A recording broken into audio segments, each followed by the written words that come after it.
On the night before my wedding, I overheard my fiancé laughing with his friends, saying, "She's just a temporary choice until someone better comes along."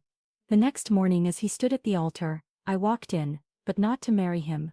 Instead I had a surprise that made him fall to his knees. I never planned to become the bride who brought her fiancé to his knees. Not in marriage but in absolute devastation. But life has a funny way of rewriting your story when you least expect it. The night before my wedding, fate handed me a truth I never asked for, and today I would return the favor. Before we begin, I want to take a moment to thank each of you for being part of this incredible journey. If you're enjoying these stories of empowerment, consider subscribing. It's completely free, and helps us build this amazing community. Let's dive in. Nathaniel Prescott and I had been together for 3 years. He was everything I thought I wanted: successful, charming, and from a well-established Massachusetts family. His mother, Margaret, had become like my own, filling the void left by my parents' passing.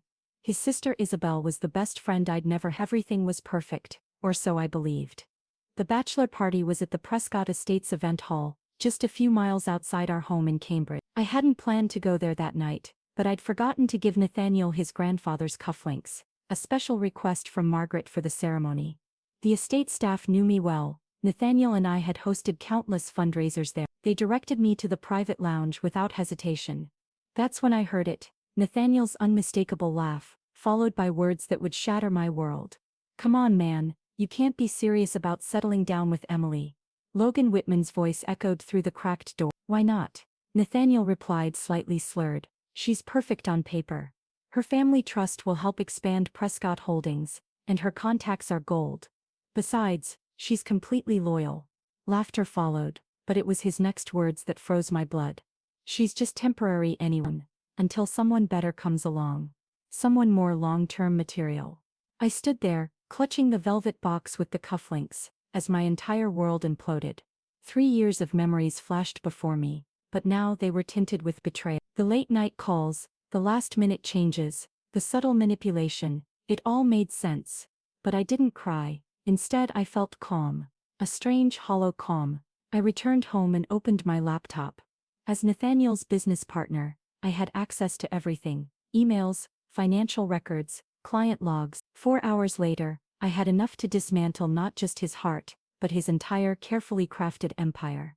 The morning of the wedding arrived with eerie serenity. My hands didn't shake as I applied my makeup, a stark contrast to the joyful jitters I'd imagined for this. The evidence I'd compiled was tucked inside a cream-colored envelope, safely hidden in my suite. Margaret burst into the room, eyes sparkling with maternal pride. "Emily, darling, the flowers just came. They're absolutely perfect." She held up the bouquet, white peonies and blush roses, unaware that it would soon become a weapon, not a symbol of devotion. As my bridesmaids moved like silk through the room in their pale gold gowns, I caught Isabel's reflection in the mirror. Nathaniel's sister stood behind me, gently adjusting my veil with so much care that my resolve nearly cracked. "I can't believe my brother got so lucky," she whispered, squeezing my shoulders. "You're going to take his breath away." "If only you knew how right you are," I thought, smiling on cue. The next hour passed in a blur. Hairspray, lipstick, well wishes. I didn't drink, couldn't. Every buzz from my phone made my pulse jump, not with nerves but with anticipation. At 11:43, the message arrived: final confirmation secured. Journalist in position. I excused myself to the restroom, phone shaking in my hand. The screenshots were conclusive. Nathaniel's offshore accounts, rerouted company funds, and most damningly, love letters to Vanessa Crane, his board member and mistress. Their post-honeymoon plans were already made. A knock startled me. "Emily, the coordinator says we have 30 minutes. Isabel called. "Just finishing," I replied, voice steady despite the storm inside. One last look in the mirror. The woman staring back wasn't the one who wrote heartfelt vows yesterday. This one wore her dress like armor, her lipstick like war paint. When I stepped out, Margaret pulled me aside. "I want you to have this," she said, clasping a delicate pearl necklace around my throat. It's been in the Prescott family for generations. Nathaniel's grandmother had worn it on her wedding day. The pearls felt like frost against my skin. Another heirloom about to become collateral damage. "Thank you, Margaret," I said, hugging her tightly. "Whatever happens today, you've been more of a mother to me than I could have ever hoped for." She looked puzzled, but before she could speak, the wedding planner appeared, headset on, clipboard in hand. Places, everyone. The guests are seated. The groom is at the altar. My bridesmaids lined up, their excitement palpable. Isabel kissed my cheek, before taking her place at the front of the line. I waited until they'd all left, then retrieved the envelope from its hiding place, and slid it into a discreet pocket sewn into my dress. The chapel doors closed behind them, leaving me alone in the vestibule. Through the heavy oak, I could hear the string quartet playing Pachelbel's canon, the same song Nathaniel and I had chosen together one drizzly Sunday afternoon last fall. My phone buzzed one last time. Photographer in position, reporter ready, board members all present, police contact standing by. I deleted the message, tucked the phone away, and exhaled. The wedding coordinator appeared beside me, radiant with practiced cheer. Ready, Miss Rose. I thought of the first time I met Nathaniel, how his smile had lit up the room at that gala for the Boston Arts Initiative. I thought of our first kiss, in the rain behind the museum, the way he'd proposed under the stars in Venice. All the dreams I once thought we shared. Then I remembered his cruel laughter just the night before. The years of lies. The careful choreography of deceit. The church doors swung open.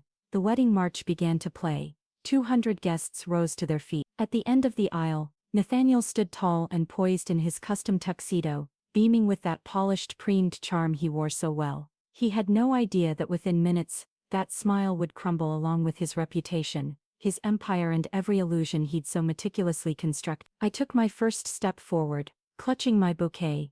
The envelope pressed against my thigh reminded me of my purpose. This wasn't a wedding march. It was an execution. Yes, I said softly to the coordinator. I'm ready. Each step down the aisle brought memories: hiking trips, gala dinners, late-night brainstorming sessions. But everyone now wore the stain of manipulation. The whispers of beautiful bride from the pews felt like barbs against my skin. Nathaniel's grin widened with every step, his confidence unshaken. The mask held firm. 3 steps from the altar I caught Logan's eye. His smirk faltered as I stared him down. Something in my gaze must have signaled the storm coming. Beside him sat Vanessa Crane, Nathaniel's business associate and lover, in a navy silk dress that probably cost more than some guest's entire wardrobe. I recognized it. It had shown up on a corporate expense report last month. 2 steps more and I saw Margaret dabbing her eyes with a monogrammed handkerchief. Isabel stood glowing among my bridesmaids, practically bouncing with joy. The sight of them made my heart tighten. They were about to become collateral damage. One final "You look stunning," Nathaniel whispered, reaching for my hand. I took a half step back, just enough. The priest opened his mouth to begin, but I turned instead to face the crowd. The envelope felt heavier than ever. I reached into my dress and broke the seal. The crisp crack echoed through the hushed church. Before we begin, I said clearly, my voice steady, I'd like to share some readings. Not from the Bible, but from Nathaniel's private emails to Vanessa Crane, written during our engagement. A gasp rippled through the sanctuary. Nathaniel's face drained of color. My dearest Vanessa, I began, holding up the printed message. Once the wedding is complete, and Emily's trust fund is accessible, we'll move forward with the merger. She suspects nothing. Chairs creaked, murmurs erupted. Nathaniel stepped forward, but I backed away, pulling out more papers. But wait, there's more, I said, my voice now like sharpened glass. Anyone interested in offshore accounts? Or the fabricated ledgers at Prescott Holdings? Don't worry, I've brought copies for everyone, including the SEC agents who should be arriving. The doors at the back of the church opened with theatrical precision. 2 suited officers stepped inside. No, Nathaniel lunged toward the documents, but I had anticipated this. I let the pages fall like snow, each one a dagger of truth, fluttering down to the floor. Logan's expression twisted in panic. Cameras clicked as the planted photographer captured every moment. Emily, please, Nathaniel hissed, gripping my arm. We can talk. I pulled away coldly. Talk? Like the way you talked about me at your bachelor party. Just a temporary solution until someone better came along. He flinched. In the front row, Logan looked away. Vanessa shifted, her spine stiff. I trusted you, I said, my voice steady and lethal. I loved you, but you saw me as a pawn, a tool. You lied to me, your family, your board, and every single person in this room. Margaret stood, her voice trembling. Nathaniel, what is she talking about? Mother, I can explain. The embezzlement, I cut in. The planned merger that would bankrupt entire neighborhoods. Go ahead, please. Explain to everyone who you really are. The agent stepped closer. Vanessa darted toward the side exit. She wouldn't get far. Another team was waiting outside. You ruined everything, Nathaniel growled. No, I replied, unfastening the Prescott family pearls from my neck. You did that all by yourself. I'm just making sure everyone sees it. Chaos broke loose. The agents moved in. Isabel was sobbing. Margaret stood paralyzed. Guests were gasping, filming backing away in horror or fascination. And I stood calm, centered, watching Nathaniel Prescott's empire collapse, moment by moment, truth by truth. As he was led away in handcuffs, Nathaniel turned back one last time. I did love you in my way. Your way. I stepped close, lowering my voice so only he could hear. Your way was never good enough. I paused, steady and deliberate. Consider this my wedding gift. The truth finally about the man you really are. Then I turned away. I walked back down the aisle alone, my head held high. Behind me I heard Margaret's muffled sobs, the continued staccato of cameras firing, and the rising buzz of stunned whispers from our stunned guests. But ahead of me lay freedom. And the quiet satisfaction of knowing that sometimes, karma just needs a little push to arrive right on schedule. The spring sunlight hit my face as I pushed open the chapel door. A crowd of reporters waited outside. My final flourish to ensure Nathaniel's downfall would not only be complete, but unforgettable. As questions flooded around me, microphones rising like bayonets, I simply smiled. This wasn't the fairy tale I had once dreamed of. It was better. It was justice. Headlines screamed across newsstands. Prescott empire crumbles. Jilted bride exposes billion-dollar fraud. Socialite turned whistleblower destroys Boston legacy from the altar. My phone didn't stop buzzing. Well-wishers, journalists, ethics panels, investors. Everyone wanted to hear more from the bride who burned it all down. I sat in my new apartment overlooking the Charles River. In a modern high-rise Nathaniel had once mocked as too nouveau. The irony of choosing a home he would have scorned wasn't lost on me. My laptop displayed the latest update. Nathaniel and Vanessa Crane had both been indicted on multiple counts of fraud and embezzlement. The evidence I'd unearthed had cracked open a vault of corruption no one had expected, from shadow investors to falsified audits. Isabel called nearly every day. Her voice wavered between sorrow and disbelief. Why didn't you tell me? She'd whisper. I could have helped, but we both knew the truth. She couldn't have. Her blind spot for her brother had always been her deepest flaw. It was Margaret who shocked me most. 3 days after the wedding that wasn't, she appeared at my door holding the velvet box I thought I'd never see again. The pearls, she said, offering them without hesitation. They belong to you now, Margaret. You exposed the truth, she said firmly, eyes red but voice steady. That makes you more worthy than anyone who's ever worn them. We sat on my new cream sofa, sipping tea from fresh-bought mugs. The silence between us thick with unspoken grief. I failed him, she whispered. Somewhere along the way, I must have. No. I took her hand. Nathaniel made his choices. You gave him everything he needed to be a good man. He chose differently. The investigation into Prescott Holdings revealed a rot that ran deeper than anyone imagined. Turns out Nathaniel had only refined what his father had started decades ago. The company's collapse left hundreds unemployed. But I had prepared for that too. Anonymous tips had quietly helped loyal employees move their investments before the scandal. My final gift to the people who hadn't betrayed me. Logan tried to reach me once. I didn't open the message. It remained unread, rotting in my inbox beside Nathaniel's desperate attempts to explain. Some bridges are meant to burn. Vanessa predictably turned state's witness. Her survival instincts were her strongest trait. Her testimony ensured that Nathaniel would spend the better part of his prime years swapping tailored suits for federal khakis. The media dubbed me the whistleblower bride. A heroine, a firebrand, a symbol of ethical resistance. But they didn't understand.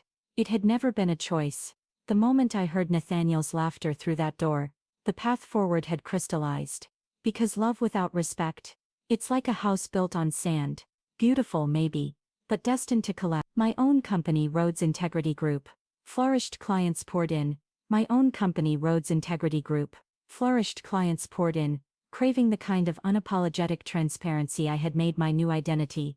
The irony, Nathaniel's plan to use me as a stepping stone, launched me farther than he could ever imagine. 1 month after the wedding, I received a handwritten letter from Eleanor Prescott, Nathaniel's grandmother. 3 pages of elegant script, filled with memories of a younger Nathaniel, her own regrets, and her quiet gratitude.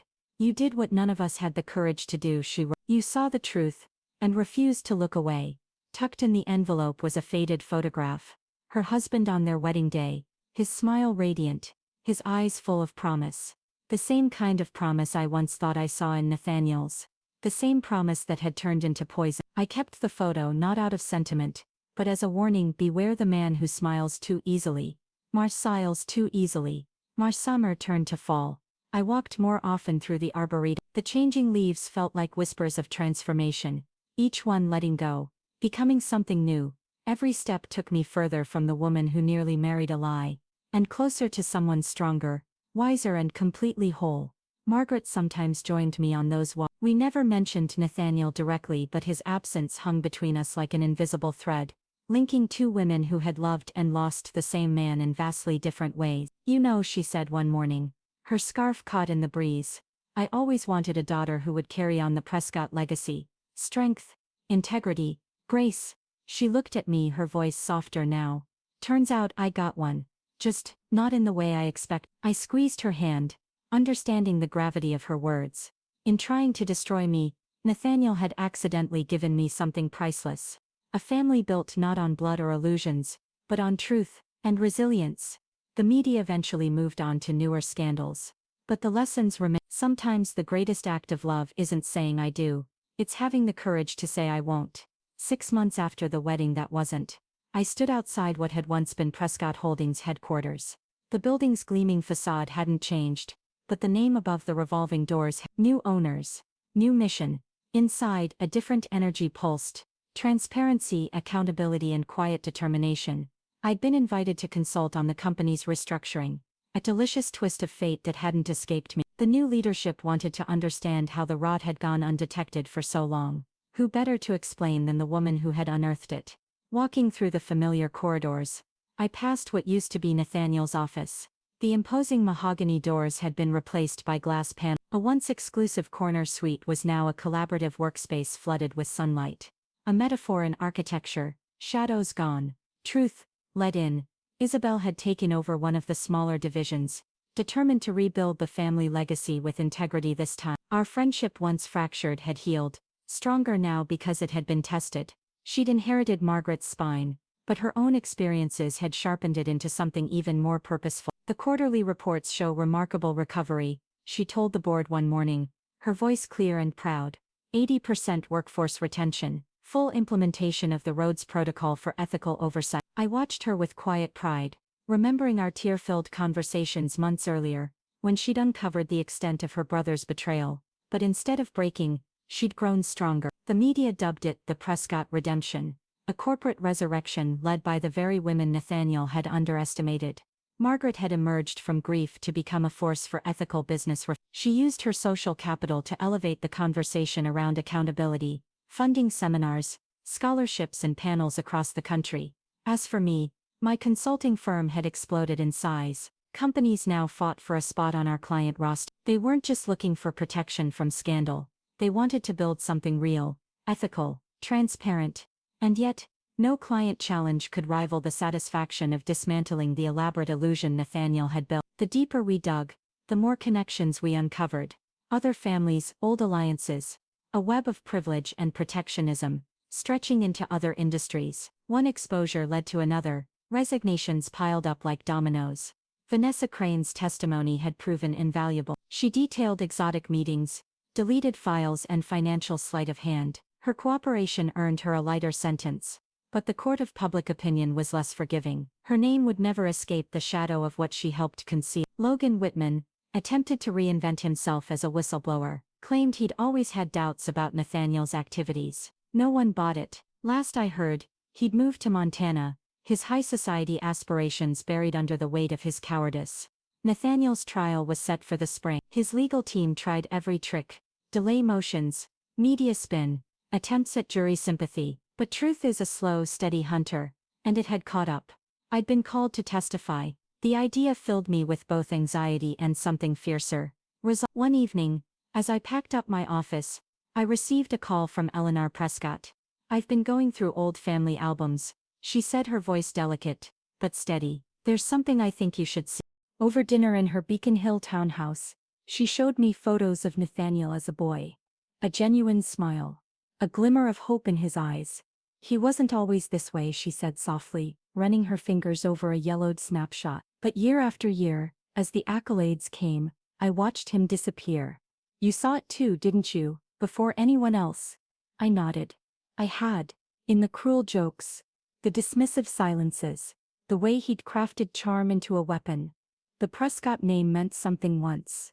She continued. Thanks to you, Isabel, and Margaret, maybe it can again. Driving home, the lights of the city blurred into molten gold and silver. Legacy.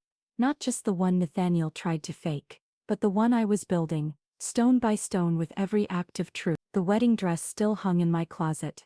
Not as a monument to loss, but a relic of resilience. Sometimes the greatest revenge isn't destruction, it's reconstruction, building something better from the ruins of betrayal. The next morning, I had another ethics briefing with a major tech firm. The irony wasn't lost on me. Nathaniel's attempt to use me as a pawn had carved the path toward my true purpose. The night before my wedding, I overheard a truth that shattered me. 6 months later, I had helped build a world shaped by integrity, not illusion. Spring arrived with unexpected grace. Spring arrived with unexpected grace. Nathaniel's trial began under gray skies and heavy press presence. Inside the courtroom, the air crackled with tension. When I took the witness stand, my voice didn't tremble. I recounted the events plainly. Date, detail, document. His eyes never left mine, but they no longer held any power. For the first time I saw him for what he was. Not a brilliant strategist, not a misunderstood genius. Just a man unraveling under the weight of his own choices. His lawyers tried to paint me as bitter. A scorned woman with a grudge. But the facts didn't lie, and neither did the paper trail. Thousands of pages built on greed and deceit. The most haunting moment came when Margaret took the stand. She sat straight, dignified, the same way she'd held herself at countless galas and board meetings. But her words cut sharper than any accusation. My son, she said, manipulated family funds. He betrayed the trust of generations. She paused. But the truth must stand above blood. I watched Nathaniel's composure crack, truly crack for the first time. His mother's words reached a place no one else could. He'd lost his freedom, yes. But now he'd lost her too. The trial lasted 3 weeks. Every day brought new revelations. Forged contracts, coerced partnerships, silenced whistleblowers.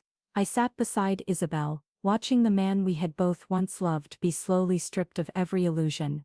The verdict came on a rainy Thursday. Guilty. On all counts. Sentenced to 15 years. No early parole. As the judge read the final decision, I studied Nathaniel's profile. Still conventionally handsome but somehow smaller. The charming smile that had once melted boardrooms and broken hearts was gone. Vanessa, having pleaded to lesser charges in exchange for her testimony, received 5 years. She avoided my gaze as she was led away, her designer suit, now replaced by prison orange. Logan, charged as an accessory, accepted a plea deal that included hefty fines and hundreds of hours of community service. The carefully curated image he once flaunted on social media vanished overnight. Outside the courthouse, reporters surged for statements. Margaret stepped forward, Isabel and I flanking her like a living testament to what remained. The Prescott family, she began, her voice unwavering, has always valued integrity above all else. Today's verdict, while painful, upholds that tradition. We thank the jury for their service, and justice for prevailing. That evening, we gathered at Margaret's Beacon Hill townhouse. Not to mourn, but to close a chapter. Isabel brought out a bottle of champagne, the same vintage we'd once selected for the wedding. To truth, she said, raising her glass. Her eyes locked with mine. And to the sister I almost had, who turned out to be more family than my own brother ever was. Margaret reached for my hand as we You know, she said, her voice softened by the hour. I've been thinking about what you said that day at the altar, about love and truth. I looked up and she continued. You chose truth over love. But in doing so, you showed the greatest love of all. Love for what's right. The night melted into soft conversation, less about the past, more about what we would build from the rubble. Isabel spoke of her plans to fully rebrand the remaining Prescott assets under a new name and vision. Margaret shared her dream of creating a foundation that would support ethical leadership, transparency education, and accountability initiatives. As I drove home beneath the glittering city skyline, I felt something lift, a weight I'd carried since that terrible night before my wedding. Nathaniel's sentencing hadn't just closed a door. It opened one. A message pinged on my phone just as I pulled into my building's garage. It was from an unknown number, a photo, Nathaniel in his prison uniform being led into a cell. Beneath it, a message thought you'd want to see that. Justice served, a sympathetic guard. I stared at it for a moment, then deleted it. I didn't need to see Nathaniel brought low. I'd already seen him at his highest and found him wanting. My revenge wasn't in his imprisonment. It was in the life I'd rebuilt from the wedding dress which had hung in my closet like a ghost, was finally packed away and donated to a nonprofit supporting survivors of abuse. What once symbolized love and trust would now help other women write their own stories of resilience. That night, as I fell asleep beneath crisp new sheets, I thought of the girl who had once dreamed of becoming Mrs. Prescott. She had been naive, idealistic, but her belief in justice had been her saving grace. Nathaniel had mistaken that trust for weakness, never realizing it would be his undoing. The truth had cost me a wedding, but it gave me something far more valuable, the knowledge that sometimes the greatest love story isn't about finding the right person, it's about becoming the person strong enough to stand alone. 1 year after Nathaniel's sentencing, I returned to the Grand Hotel, not as a bride, but as the keynote speaker for the National Corporate Ethics Conference. The irony of standing in the same venue where I had overheard Nathaniel's betrayal wasn't lost on me. The ballroom was packed with executives, attorneys, entrepreneurs, all eager to learn from the woman who had exposed one of the most high-profile scandals of the decade. As I stepped onto the stage, the lights caught my reflection in the polished glass wall. I saw someone transformed. "Good morning," I began, surveying the audience. "You're here today because you want to learn how to prevent fraud and corruption in your organization. But what you really need to understand is this. The greatest threat to corporate integrity isn't always external. Sometimes it's the charming co-founder with a Harvard degree. Sometimes it's the partner with a flawless track record. And sometimes," I paused, "it's the person you plan to spend your life with." In the front row, Margaret and Isabel watched with pride. Isabel had successfully rebranded what remained of Prescott Holdings into Solara Capital, a firm committed to sustainable investment and ethical transparency. Margaret's foundation had already funded ethics programs at 3 major universities. As for my firm, Rhodes Integrity Group now had offices in New York, London, and Singapore. We were setting global standards for corporate accountability. Each new client came with stories, close calls, red flags ignored, and the occasional near Nathaniel. Esther the speech. During the reception, a young woman approached me. Her hands trembled slightly as she introduced herself. A young woman approached me. Her hands trembled slightly as she introduced herself.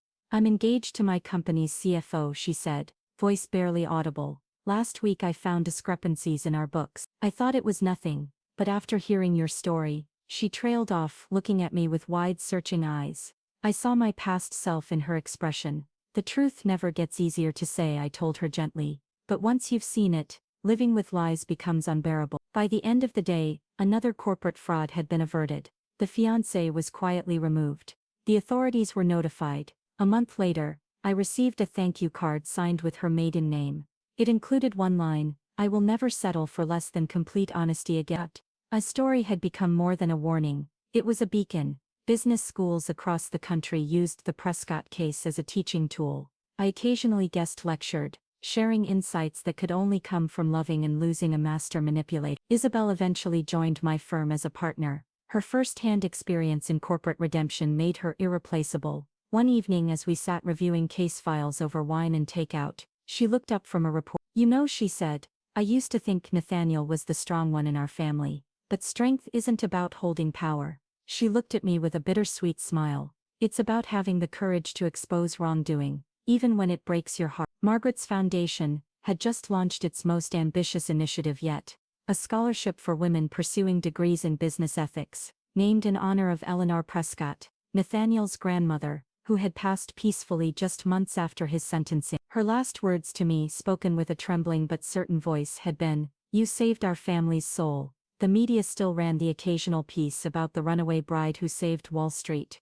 but my life had long moved beyond that singular moment of reckoning. What had started as an act of righteous revenge had evolved into a mission: prevention, protection, and ethical transformation. Nathaniel's appeals were methodically denied. Every attempt to reduce his sentence met the same result: rejection. The truth I had uncovered was simply too damning, too thoroughly documented to be refuted. Still, I often wondered if he ever truly grasped that his downfall wasn't caused by my discovery. It was caused by his core belief that love could be weaponized, and people were pawns. 1 year after I'd exposed him, I stood in my corner office in Manhattan, watching the sun melt over Central Park in streaks of redemption and quiet peace. On my desk sat a framed photo of Margaret, Isabel and me at the ribbon cutting of the Foundation's first Ethics Center. Beside it rested a small velvet box, the Prescott family pearls, no longer a symbol of betrayal but of legacy. Because sometimes the most precious inheritance isn't wealth, it's the courage to stand for what's right. The truth hadn't given me a fairy tale ending. It had given me something better: purpose, mission, family, not formed by blood or vows but by mutual conviction. 1 year after I'd exposed him, 18 months after I walked away from my own wedding, I received an unexpected phone call. Nathaniel wanted to see me. The request came through his prison counselor, a meeting he claimed for closure. Margaret and Isabel advised against it, both of their faces painted with concern and fierce protectiveness. But something deep within me needed this, the final note to a dissonant symphony. The prison visiting room was stark, cold metal, cinder block walls, flickering fluorescent light, a far cry from the penthouse suites where we once toasted champagne and planned our futures. Nathaniel sat at the steel table. The tailored suits were gone. In their place a state-issued jumpsuit. His hair had grayed at the temples, and the once polished charm had been scraped down to something rawer, more human. "Emily," he said. His voice was rougher than I remembered. "Thank you for coming." I sat across from him, composed, though my pulse tapped against my ribs. I asked. "Why now?" He looked down at his hands that once slipped a ring onto my finger. "I've had a lot of time to think, about what I did, about who I was, about who I became." 18 months of reflection, I noted. That's a sharp turn for a man who thought he could charm his way out of anything. He gave a sad laugh. "I deserved everything that happened." That admission caught me off guard. "I never deserved you," he continued. "Not because you weren't enough, but because I wasn't." The silence between us turned heavy. Through the grimy window clouds gathered like metaphors. "You know what the worst part is," he said quietly. "I did love you in my twisted, selfish way, but I loved power more. I left the game." "Nathaniel," I replied. "Love shouldn't be a game." "No," he said. "It shouldn't." We sat in silence. The prison's distant buzz faded into the background. He spoke again. "Vanessa's been writing to me, asking for forgiveness, as if that could undo what we did." I studied his face, finally seeing not the villain, but the consequences. A man who'd never believed they applied to him, now wearing them every day. "Are you asking me for forgiveness too?" I asked. "No," he said, shaking his head. "I'm asking you to know you were right, about everything." The woman who walked away from that altar was stronger than the man who stood there ever could have been. The guards signaled that our time was nearly up. Nathaniel straightened slightly, a familiar flicker of composure returning. "I heard about your work," he said. "The foundation, your firm, what you've built, it's meaningful." "We built it," I corrected. "Your mother, Isabel, me. We found strength in the truth you tried to bury." As I stood to leave, he called out one final time. "That night before the wedding, when you overheard me, was that the first moment you knew?" I turned, pausing with my hand on the door. "No," I said honestly. "It was just the first time I admitted what I'd always known." Walking out of the prison, I felt something lift. Not because Nathaniel had changed. Not because his guilt gave me closure, but because I finally understood.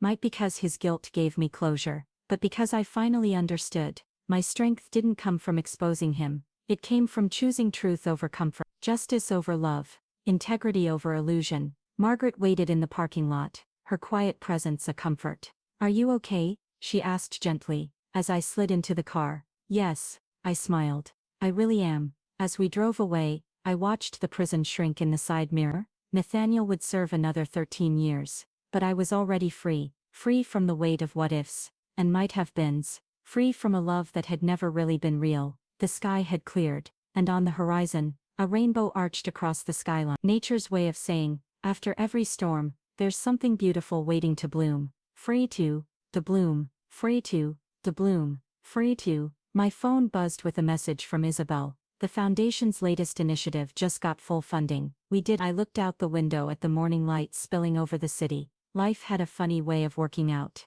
I had lost a fiancé, but gained a family, lost a dream, but found my purpose. That night before my wedding had felt like an ending, but it had really been the beginning of a life built not on illusion, but on truth. And truth, as I had learned, hadn't just set me free, it had set all of us free. There was something refreshingly genuine about Marcus. No hidden agendas, no curated persona, just a steady, unshakable belief in ethics, and a passion for making change real. Margaret noticed it first. It was during a foundation board meeting, after Marcus had presented a case study on corporate rehabilitation through education. As we walked to the elevator afterward, she leaned in and said with a small smile, "He looks at you the way a man should look at someone he admires, not as a prize to be won, but as an equal to be respected." She wasn't wrong. Our collaboration started professionally, focused on co-developing a new national curriculum for business ethics. But over time, coffee meetings stretched into long dinners. Debriefs turned into moments of laughter. Marcus never pushed, never assumed. He held space for me, letting trust grow slowly, without pressure. Isabel teased me endlessly. "You know, Emily," she smirked one afternoon, as we reviewed lecture notes, "your eyes do this sparkle thing, when you talk about economic transparency, but only when Marcus is around." I smiled but didn't respond. Trust wasn't something I gave easily anymore. And then, one night over dinner at a quiet bistro tucked into a cobblestone corner of Greenwich Village, I told him everything, not just the headlines, the betrayal, the courtroom, but the parts no one saw, the loneliness, the humiliation, the way I had once mistaken manipulation for love. His response was soft but profound. "Thank you for trusting me with your story. I know that couldn't have been easy for you to." Business schools across the country began adopting our model, and soon, the Prescott case was a required study, used not just as a warning, but as a framework for reform. One rainy evening, after a successful presentation at NYU, Marcus and I took a detour through Central Park. Under the shelter of a massive oak, he turned to me, raindrops glistening in his hair. "You know what amazes me most about you?" he asked. I looked up, curious. "Not just that you exposed the truth, but that you still remained open to the possibility of something good afterward. You never let it make you bitter. That's real courage." I looked at him, really looked at him, and saw what Margaret had seen all those months ago. Here was a man who taught ethics because he believed in it. A man who didn't view my past as baggage, but as hard-won wisdom. Then he said it. "I've fallen in love with you, Emily. Not with the headlines, with you. Brilliant, compassionate, and unafraid to stand for what's right. I'm not asking for anything more than the chance to show you that love doesn't have to be complicated. It can be honest, steady, true." And right there, standing in the rain, I felt something I hadn't in a long time. Hope. Not the naive kind I'd once clung to, but a stronger, steadier version, tempered by pain, rooted in truth. Rooted in truth. When I finally admitted to Margaret and Isabel that I was dating again, they both cried. "Life has a funny way of giving us what we need," Margaret whispered, squeezing my hand. "Sometimes it's the strength to speak the truth. Sometimes it's the heart to receive it." The Foundation's annual gala at the Grand Hotel became the perfect place to make our relationship public. As Marcus and I danced beneath the crystal chandeliers. Yes, in that ballroom, the very one where my world once shattered, I felt the full circle close gently around us. "You're thinking about that night, aren't you?" he murmured. I nodded. "Yes, but not with regret. That night taught me to trust my instincts, to choose love that chooses me back. It led me here." He smiled. "To quote your famous speech," he said, "the truth doesn't always give you the ending you imagined, but it always leads you to the one you need." As we swayed, I caught Margaret's knowing gaze from across the room. She raised her glass in a subtle toast, and I knew exactly what she was thinking, because I was thinking it too. Sometimes the best revenge isn't in destroying what hurt you, it's in building something beautiful from the wreckage. The truth that once shattered my world had guided me to a love that didn't need to be tested. It simply was, transparent, steady, rooted in the very values we taught together. Steady, rooted in the very values we taught together. Margaret gently adjusted my veil, her eyes shining. This time she whispered, "Everything is exactly as it should be." Isabel burst through the door, her ever-present energy filling the room. "Marcus is practically floating out there," she laughed. And half of Columbia's business school showed up to see their favorite professors tie the knot. Well, the guest list was smaller, but every single person there was real. Each one represented a relationship rooted in respect, not performance. Truth, not optics. Ready? Margaret asked, holding out a familiar velvet box. The Prescott pearls glowed softly in the morning light, once a symbol of a dynasty built on deception, now something else entirely. They had come to represent the power of transformation, of turning grief into action, betrayal into integrity, pain into purpose.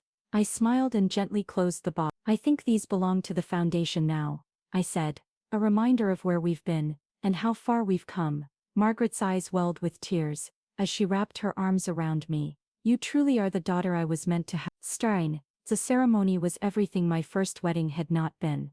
Intimate, authentic, filled with joy so genuine it didn't need to be forced or filtered. Marcus's vows didn't speak of promises etched in stone, or roles to be fulfilled. They spoke of partnership, shared purpose, and a love rooted in mutual growth. He mentioned how my story had inspired him long before we met, how my courage had made him a better educator, and a better man. I saw in his eyes the same conviction I had first noticed during a lecture at Columbia. Back then he was just a visiting professor, now he was my partner in life and mission.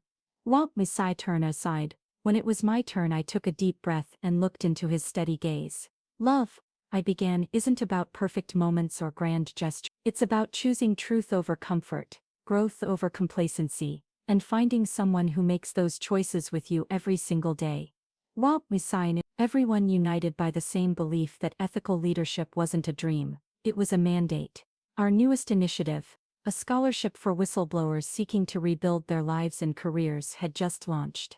Another page in our ongoing story of transformation. Isabel clinked her glass and raised it high. Her smile was radiant. To my sister, not by blood, but by choice, who taught us that the greatest love story isn't about finding the right person, but about becoming the right person. And to Marcus, who proved that true love doesn't ask you to compromise your values. It elevates them. Starring the first row. Later, as Marcus and I swayed through our first dance, he leaned in and whispered, "Do you ever think about how different life would have been if you hadn't overheard Nathaniel that night?" I glanced around the garden, at the family I had, the life we'd built, the man beside me, not despite my past, but because of it. That night didn't change my destiny, I said, it revealed it. But the news felt like it belonged to another life. His actions had set my transformation in motion, but they no longer defined me. The woman who once walked away from an altar in designer heels had found something far more enduring, a love built on truth, a purpose born of principle, a happiness earned not through revenge, but through restoration. While we said, as the evening wound down, Margaret pulled me aside and handed me a small package wrapped in linen. "This is for you," she said quietly. Inside was a journal, a weathered leather-bound notebook, Eleanor Prescott's diary. Her words written decades ago flowed across each page with wisdom and quiet strength. She had written about choosing truth over convenience, even when it came at a personal cost. "You're not just continuing her legacy," Margaret said, "you've redefined it." What was said, "You've redefined it." What was said. I looked out at the garden, at Marcus laughing with guests under twinkling lights, at Isabel fielding questions about the new scholarship fund. I felt a rare sense of peace, of completion. What I had once sought as revenge had become something far greater, redemption, not just for me, but for everyone touched by the ripple effects of truth. The truth that once shattered my life had rebuilt it, piece by piece, moment by moment, choice by choice. And as Marcus caught my eye with that honest, unguarded smile that had first begun to heal my heart, I knew, the best endings aren't the ones we plan, they're the ones we earn by being brave enough to face the truth, no matter where it leads. The night before my first wedding had taught me what love wasn't, but every day since had taught me what love is. A choice, a commitment, and above all, a touch beret, that since had taught me what love is. A choice, a commitment, and above all, an unwavering dedication to truth, both beautiful and brutal. That was the greatest revenge of all. Not surviving betrayal, but learning how to love again, more wisely, more deeply, more authentically than ever before. Wildly, more deeply, more authentically than ever before. Was 5 years after the night that changed everything. I stood at the podium of a packed auditorium at Stanford Business School. Before me sat the next generation of business leaders, eager, determined, wide-eyed. In the front row sat Marcus, now the department head of business ethics, his face beaming with pride. 2 rows behind him, Margaret and Isabel watched from their usual seats, But this year was different. This would be the last time I told this story. What was death? But today I'm not here to talk about revenge. Or even justice. Today I want to talk about transformation. What was Semirena? The sub, resting a hand instinctively over my slightly rounded belly, our first child still a quiet secret. Because some stories need to end, I said gently, so new ones can begin. Marcus found me later that evening in our home office, the desk scattered with case studies and annotated drafts of next semester's lectures. You're thinking about Nathaniel's parole, aren't you? I nodded, leaning into his embrace. I'm thinking about how far we've all come, how that night before my wedding, it wasn't an ending, it was the beginning, for all of us. What was some ending? It was the beginning, for all of us. What was something? I sat at my desk with a cup of mint tea and wrote a letter not to condemn, not to endorse, but to acknowledge. The man I was going to marry chose deception over truth, I began. The man you're considering for parole has now chosen to face that truth. And in the end, that's all any of us can do. Choose truth. Again and again, no matter the cost. What was Foundation's annual gala happened to fall on the eve of Nathaniel's parole hearing. As I stood at the podium, the faces before me reflected every chapter of the journey. Students turned CEOs, whistleblowers turned consultants, families who had rebuilt from corporate collapse. 5 years ago I told them, I believed revenge was about destruction. Now I know it's about construction of something better. The greatest revenge isn't in watching someone fall, it's in helping others rise. What was something? Marcus and I strolled through our favorite corner of the botanical gardens. The same spot where he had first asked me to build a curriculum, and a life soon, same spot where he had first asked me to build a curriculum, and a life. Soon we would share with our families that our second child was on the way. You know what I love most about our story? Marcus asked, fingers gently laced with mine. That it was never about revenge, it was about truth. Truth breaking through the concrete, just like those flowers we saw after the first frost. It always finds a. I thought of the woman I'd been trembling outside a hotel lounge, clutching cufflinks and heartbreak, and I thought of the woman I had become, not the one Nathaniel had tried to shape, but the one his betrayal had unknowingly freed. What was something? Exactly 6 years after the night that changed everything, I received an invitation that made my hands pause mid-motion. Nathaniel had been granted parole, and Margaret was hosting a small dinner for family. But it wasn't just a dinner. Nathaniel had asked to formally make amends to everyone he had hurt. I sat for a long time in silence, staring at the letter. Marcus didn't need to ask. He simply reached over and squeezed my hand. That evening as we pulled up to Margaret's townhouse, our daughter Grace slept soundly in her car seat. At just 8 months old, she was the embodiment of everything honest and hopeful in my world. Isabel opened the door. Her eyes flickered with a mix of anxiety and cautious hope. He's different, she whispered as she hugged me. Really different. Familyrelationships. Nathaniel stood when we entered the dining room. Prison had aged him, softened the sharp lines, stripped away the high polish finish he once wore like armor. His clothing was simple, his voice low and measured, but it was his eyes that startled me most.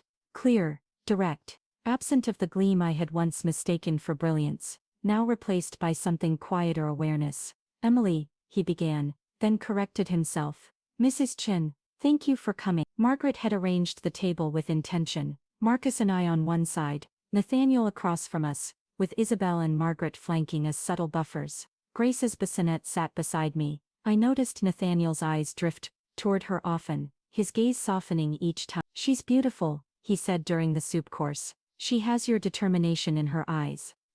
Nathaniel spoke about his time in prison, not with defensiveness, but reflection. He'd begun counseling fellow inmates convicted of white-collar crimes, helping them confront the ripple effects of their actions, the families affected, the careers destroyed, the invisible emotional toll. Then he said something I hadn't expected. Your ethics curriculum, it made its way to us. We used it in our rehabilitation program. I taught it to other inmates. I never told them the case study was my own story. For a moment I was quiet, not because I was angry, but because I was struck. How far we'd come. How the truth we had built out here had begun to reshape even the shadows inside those walls. Over dessert, Nathaniel cleared his throat. I've prepared something, he said, his voice low but steady. If you'll allow me to read. From his pocket he pulled out a worn piece of paper, edges soft from folding, the ink slightly smudged in places. Dear Emily, he began. Thank you. Not for what you stopped me from doing to you, but for what you helped me become. By exposing who I was, you gave me the only chance I ever had at becoming someone different. The night before our wedding, you heard the truth about who I was then. Tonight I want you to hear the truth about who I am now. Grace chose that moment to stir her small soft cry slicing through the weight of the room. Without thinking I lifted her from her bassinet and held her close. She nestled against my shoulder, wide-eyed and curious, unaware that the man speaking had once nearly altered the trajectory of both our lives. Nathaniel's eyes found her and something in him shifted. The Prescott name once stood for power at any cost, he said, voice thick with emotion. But because of you, and Isabel, and my mother, it now stands for something else. Integrity, redemption, truth. He paused, visibly collecting himself. The greatest gift you gave me wasn't exposing me, it was showing me that there was another way to live. Margaret quietly wiped her eyes, and Isabel reached across the table to squeeze my hand. Nathaniel continued, describing his work with the Foundation's rehabilitation outreach, how he now used his story to counsel inmates and young executives alike, how he turned down offers to return to high-paying corporate roles in favor of a quieter, more honest path. I've learned that true power, he said, glancing at Marcus and me, isn't in controlling others. It's in mastering yourself. It's in choosing truth, even when lies would be easier. I stepped aside, gently placing our daughter back in her bassinet. Nathaniel knelt before it, folding his hands carefully on the edge, his face once sculpted by ambition, now softened with humility. Hello, little one, he whispered. Your mother taught me the most important lesson of my life. I hope you grow up to be as brave and as true as she is. I lingered for a moment on Margaret's front steps, gazing up at the stars. She joined me, wrapping her shawl tighter around her shoulders. You know, she said, her voice gentle, when you exposed Nathaniel's truth 6 years ago, I thought our family was shattered beyond repair. But instead, you gave us the chance to become something real. As our little family drove home, the soft hum of the road and Grace's even breathing filled the silence. I thought about the power of real redemption, not the kind that demands forgiveness without change, but the kind that walks into the fire of accountability and stays there until something better is born. Nathaniel's transformation wasn't an end to our story. It was living proof that sometimes the greatest revenge isn't in burning down someone's world. It's in helping them build a better one. The truth that had once shattered my heart had somehow become the very thing that mended it, not just for me, but for all of us. For Isabel, who had grown from silent sister to ethical powerhouse. For Margaret, who had turned maternal heartbreak into public good. For Marcus, who had shown me that love could be gentle and still strong. And for Grace, whose life would begin in the light, not in the shadow of legacy. That night 6 years ago at the Grand Hotel had felt like an end, but it had actually been the beginning, not just of truth, but of everything that mattered. Sometimes the best endings aren't the ones we plan, but the ones we earn by facing the truth and choosing to grow from